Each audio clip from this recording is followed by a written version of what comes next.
do that. I always decline. Alright, so magandang araw ho sa inyong lahat mga kapatid. JDB uli, ang inyong kabang lingkod. Pag-usapan natin ngayon ito, daig talaga ni former Vice President Lenny C. VP Sara. Bakit naman? Yun.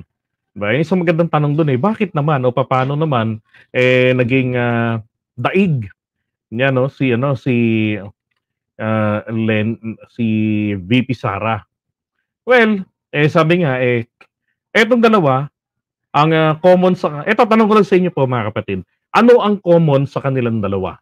Bukod sa meron silang solid color na kanilang sinisimbolo, like Lenny is pink and then Sara is green. 'Di ba? Alam niyo kung ano yung pinaka-common po sa kanila?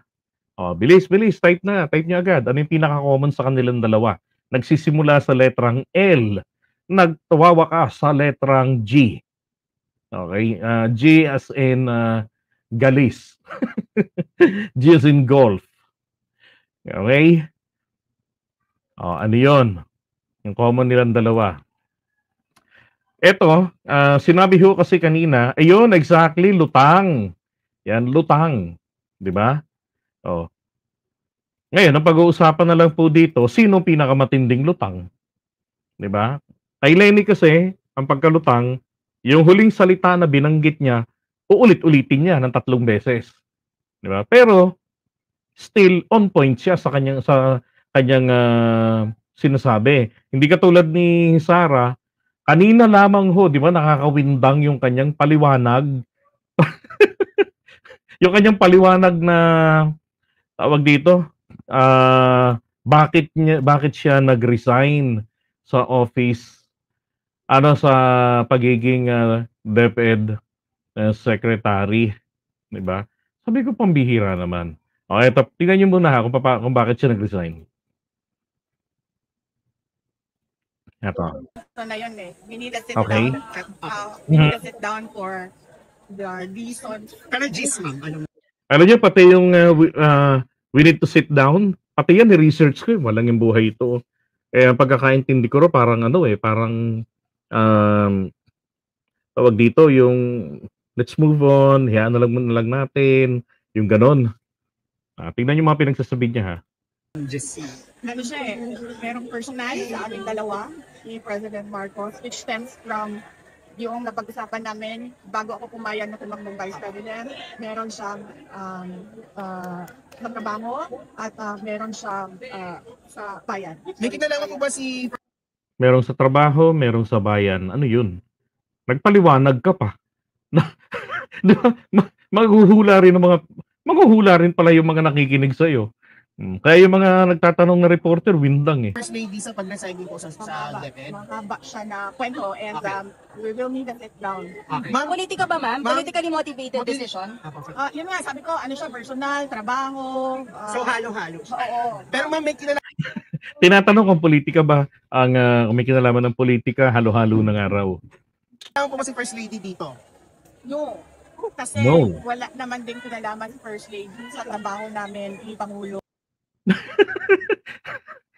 Tinatanong kung may kinalaman ba si FL Lisa sa kanyang pagre-resign, 'di ba? No, kasi wala namang kinalaman siya sa trabaho namin ni PBBM. Natural, absolutely wala naman talaga. Pero ang tinatanong doon is kung hinala ba niya na ito ay nagdikta na siya ay pag-resignin sa pwesto, 'di ba?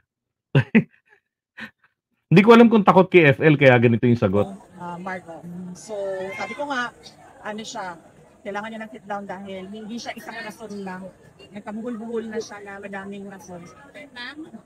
Hindi siya isang rason lang, nagkabuhol-buhol siya na maraming rason. Tragis, di ba? Kung, alam niyo kung merong, ano yung tawag doon, yung interpreter, di ba? Tapos merong dyan sa gilid, merong gaganong-ganon ng kamay para ho sa mga hindi ho nakakadinig, di ba? Sa mga pipi, ganyan.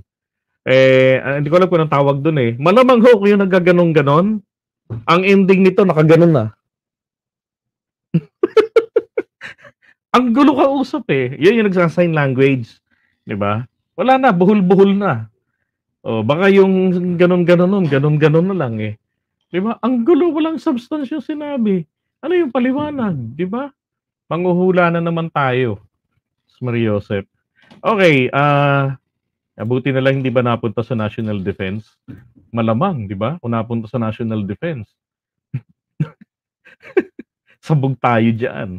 Okay, so eto sabi ni VP Sara ho, hindi na daw po siya kukuha pa ng another cabinet post sa Marcos administration. Now, hindi ho ba na-content natin na merong mind conditioning na nakarating sa inyong abang lingkod at actually rito rin ho diyan sa mapanglait na yan. So, nung na-confirm sa akin na ganun nga rin yung nakarating sa kanya, then kinontent ko yon na ano, kaya nga super confident nun si Sara kasi what they were expecting is matatransfer siya sa DSWD, 'di ba? Alam niyo, yung mga ganyang mind conditioning dapat diyan binabasag ho yan, 'di ba? Dapat yan dinudurog ka agad diyan. Oh. Hindi niyo ba napansin ngayon napakaingay niya mula pa kahapon? Napakaingay niyan, 'di ba? Hindi lang kahapon, isang araw pa mula nung tinanong na kung dadalo ka ba sa SONA? No, I'm not going to attend. Said I'm going because I will be appointing myself to be the designated survivor. Uy, ano 'yun kako? Oh. Yun pala. Siguro nakakuha na siya ng confirmation na hindi na siya pagbibigyan. Kaya ayaw na niyang tawag dito, ayaw na niyang dumalo ng SONA. Ay nako, nakakaloka. Narinig ka kaya maingay? Gagi. Di naman siguro gano'n. So sabi niya hindi na raw po siya kukuha ng another cabinet position sa Marcos administration. Di okay, lalong maganda, makakatipid ang bayan, 'di ba, ng pasahod. At saka diyan natin makikita na magkakaroon ba talaga ng pagbabago ang kalidad ng pagtuturo. And therefore, kalidad rin siyempre ng edukasyon sa ating bayan sa bagong DepEd Secretary kay Angara. 'Di ba? Kasi hirap naman na yung palaging palaging hirap mahagilap dun sa DepEd. Hindi nga makapag-review. Anak ng baka naman, oo. Ngayon, dito naman po ako humanga rito kay Leni Robredo. Hindi ho ba nung panahon ni Duterte, alam niyo naman hindi pa nga nag-iinit ng kung ilang buwan sila sa pwesto, grabe na yung inabot niya. Sa lahat ng termination na nakarating sa akin, na nalalaman ko, yung termination niya sa pwesto ang pinakamatindi. 'Di ba? Na tinatawagan and then sa harap ng mga media, kinik out siya sa trabaho niya sa HADSI, right? Tapos sumunod, kumuha pa rin siya ng another task related naman ito doon sa war on drugs, 'di ba? Naging siyang tawag dito, co-chairman ni Duterte. No. Alam niyo, napakahirap ng kalagayan ni Leni Robredo at the time. Bakit? Mismo ang presidente ng Pilipinas, deklarado, nawawaswasan ka, sisiraan ka. 'Di ba? Tapos ang sisira pa sa iyo, ito pa yung lubos-lubos ang pagsuporta, paniniwala at 'di ba ng taong bayan na minsan nagkaroon ng 91% ng kanyang trust rating o ng approval rating yata yun. Basta alin doon sa dalawa. Pero isang beses lang yun. Pero palagi hong nasa line of 8 yung kanyang rating si Duterte. Kaya masyadong lumaki yung ulo ng mama. So, ang hirap ng lagay ni Leni. Pero matapang kahit na pinagtatawanan natin noon, kinakantsawan natin, 'di ba? Sa kanyang ginagawa na talagang hinahamon niya yung Duterte administration. Well, isama niyo ako diyan, bigyan niyo ako ng trabaho na for VP Sara, Diyos ko, kakampi niya ang Pangulo. 'Di ba? Kahit na ino-oppose na ng marami ng mga ibang mga supporters sa PBBM, ang presidente mismo boldly talagang, ine-express ang tiwala sa kanya, 'di ba? Alam niyo kahit naman po na ino-post natin, kahit naman po na ibinulgar natin na na ililipat siya doon sa DSWD. Pero kung talagang buo ang loob niya na magsilbi, 'di ba, sa bayan, kasi nga wala namang mandato yung OVP, pawardi-wardi lang yung trabaho dun, bahala ka sa buhay mo, kung anong gagawin mo. Kaya nga gano'n na rin ginawa nila sa confidential fund noon, 'di ba? Pero wala, ang aga niyang bumigay. So ano 'to, parang, standby gano'n, talagang paninindigan na lamang niya yung pagiging reserve, spare tire, 'di ba? That's the nature of, vice president. Sabi ko nga sa mga DDS, alam niyo kung ayaw niyong maniwala na spare tire ang vice president, bakit hindi ninyo puntahan ang Constitution? 'Di ba, basahin niyo yung Article 7. Hanapin niyo yung trabaho ro'n kung may naka-specify sa vice president. Dalawa lang magiging trabaho niya. Kapag temporary hindi madi-discharge ng presidente yung kanyang function bilang presidente, then the vice president will act as the president. 'Pag okay na huli yung presidente, okay na siya, nagampanan yung trabaho, then pagka-pangulo, siya babalik sa pagka-vice president. 'Pag permanente nang hindi na ma-discharge yung trabaho, 'di ba, sa anumang dahilan, then saka naman po siya magiging actual na presidente. Yun lang, wala ng iba. Hmm.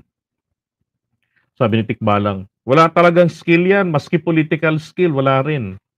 'Di ba? Ano lang kasi siya, nasanay siya ng umaasa doon sa mga PR nila. At ngayon, isa sa diskarte ng kanyang mga PR, pagalagalain. 'Di ba, pagalagalain. Gano'n ang para kasi ang tinitignan nila palagi, yung survey, approval rating, trust rating. Sabi ko nga, um tama naman din si PBBM na hindi na niya tutukan pa kung, ano yung kanyang rating dun sa mga survey companies na pribado kasi alam naman natin na ito po ay mga bayad. Kaya nga ako, inyong kabanglikod, among those sa survey companies, isa lang talaga yung pinagtitiwalaan ko diyan, which is the Publicus Asia, na kung saan nandoon yung, kaalyado pala nito nila VP Sara, si Malo Tiquia, 'di ba? Siya yung founder and then, executive officer din siya ng Publicus Asia. Pero ganun pa man, pinakikita pa rin nila, 'di ba? Kasi ibig sabihin, may kalayaan kahit na yun kasi ang trabaho ng Publicus Asia, i-promote, 'di ba, mag-promote ng, politiko. Pero hangga't hindi ko nakikitaan sila ng bias, so pagtitiwalaan ko yung kanilang mga surveys, 'di ba? Kasi sino pa sino pa yung natin dito titignan, pare-pareho naman sila ng mga private firms, 'di ba? Hindi pa naman pumuputok ngayon ang mga Cali survey, then let's wait. We'll have Cali survey talaga. Very, very soon 'yan. Okay, lalo't na't malapit na yung SONA ng Pangulo. 'Di ba?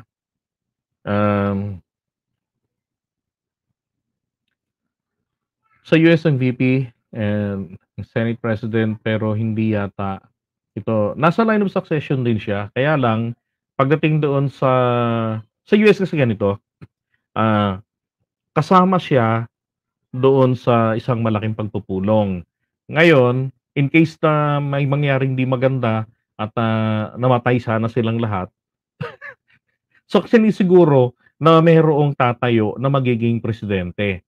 So yun po, ang presidente ang nag-a-appoint sa US kung sino ang hindi niya papadaluhin para maging designated survivor. Yun, ganun dun. Gaya ng kwento ko sa inyo nung araw diyan sa Europe, merong, kundi Germany yata yun, Russia, nagmamarcha yung mga sundalo, akala nila, bahagi pa rin ng show. Tinutok na yung mga baril sa kanila, hindi pa rin sila umaalis. Pinaputok, ubos lahat. Yung mga 11 mga opisyales. So magmula no'n natuto na ang buong mundo. So, yung vice president at president or yung designated survivor, hindi ho pinadadalo yan, inilalayo yan. Lalo na kapag may mga mabibigat na nangyayari, inilalayo yan. Yeah, binibi ng Davao eh. Kaya akala nila ang National Davao Friend ang mga tao. Ayan. Tamad at mahina ang ulo ni Sara. Lahat ng pagsagot niya sa pagtatanong lagi walang laman ang reply. Paano naging abogada yan? Inutil si Sara. Malamang dahil sa mga fraternity. Doon yan eh.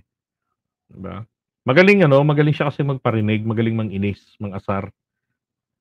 Di lalo tayong pagka ganyan ang behavior niyan, lalo tayong makakaladkad sa giyera. Bakit? Kasi mami-misinterpret siya, 'di ba? Double meaning lagi yung sinasabi. Dapat nga hindi na insinuation, dapat diretsahan na ang pagsagot. Yun ang dapat na characteristic ng isang totoong leader. Hindi po yung lagi na lamang na namamangka sa dalawang ilog, yan po ay lider-lideran lang. Bakit? Because kaya ganon yung stand, may advisor na sinusunod. Ganon. Na ang thereafter of the people's impression, yan yung mga ganyan. Ang naalala ko dyan, merong isang kwentong pambata na merong isang hari na wala siyang inatupag, kundi ang gusto niya, maganda yung kanyang public appearance. To the point na lahat ng mga mamahaling gamit, mga damit, mga tela, binibili niya. Hanggang sa may nagbenta sa kanya ng invisible garment. Dahil nga tanga na siya sa papuri ng tao, naniwala etong hari na siya po ay may suot na napakagandang damit. At dahil naman nakikita niya yung kanyang pototoy na maiksing lumalawit-lawit, hindi siya naniniwala na nakikita yun ng mga tao. Kasi yung paniwala niya, napakaganda ang kanyang kasuotan. Yeah, the Emperor's Cloth. Hanggang sa merong isang event, lahat ng tao pinuri-puri siya. Tapos pagdaan niya, nakatalikod na siya, pinagtatawanan siya. 'Di ba? Ngayon, yung isang bata ang nagsabi sa kanya na nakahubot-hubad siya. hindi siya na makapaniwala doon. And then he realized na totoo nga yung sinasabi nito. Siyempre naman po, tragis, ang tagal mo ng suot-suot yun. Nararamdaman mo yung itlog mong kakalog-kalog, di ba? Yung pototoy mong lalawit-lawit, nakahanginan. Di ba? So, nung na-realize yun na po, tragis, tinatarantado ko ng mga tauhan ko. Kasi kapag may kumontra sa kanya, kamatayan ang ending. Di ba? So, ang ginawa niya, pinapatay niya yung mga aliporis niya. Di ba? So, yan ang mahirap kapag ang isang leader ay masyadong nasanay sa mga papuri. Diba? Kaya ako sinasabi ko pag nakita natin, pag sa tingin ninyo, parang may mali roon sa desisyon ng ating presidente, diba? Democratic country tayo. Then, unahin natin, kontrahin natin. Mabuti nga, may nagmo-monitor. Diba? Napakaganda naman nun. Kaya sinasabi ni Titi, natutuwa siya ang presidente, nakikinig. Diba? Lalo na ron sa Pastrana issue. Na dito naman kay VP Sara, ang pinakikinggan lang nito yung kanyang mga PR. 'Di ba? Lalo na yung may PR itong akla na kanyang pinakikinggan, scriptwriter niya, kaya kahit na wrong grammar basa, parang Korea Aquino lang din ng araw. 'Di ba? Kontra na sa kanyang stand, pero binabasa niya pa rin kasi part ng script. 'Di ba? So, kumbaga ito yung ulo na naging buntot. Ganon. Susundan niya yung kanyang buntot. Ay, my God. Iwan na nga muna natin ito si VP Sara. Maria Joseph. 'Di ba? Sayang. Kasi asa naman kasi talaga siya na yung mga surveys, mataas lagi siya. 'Di ba? Ever since 2020, 2021 hanggang ngayon, lagi po siyang mas mataas kay PBBM. So, ito ho yung mahirap dito. Kapag dumating yung panahon, 'di ba? Alam mo yung self parang deceive ka na Deceive na siya, na nadaya na siya ng kanyang sarili dahil nasanay siya na mukhang tama lahat ng ginagawa ko. Ito yung public opinion, pabor sa akin, nagre-reflect yan sa mga surveys. Katulad ng tatay niya nung nagalit na bandang November because nag-file siya ng COC for Vice President at nagalit si Duterte ron. Doon nagsimula yung paninira niya kay PBBM nung 2021 campaign period or bago mag-campaign period. Diba? So,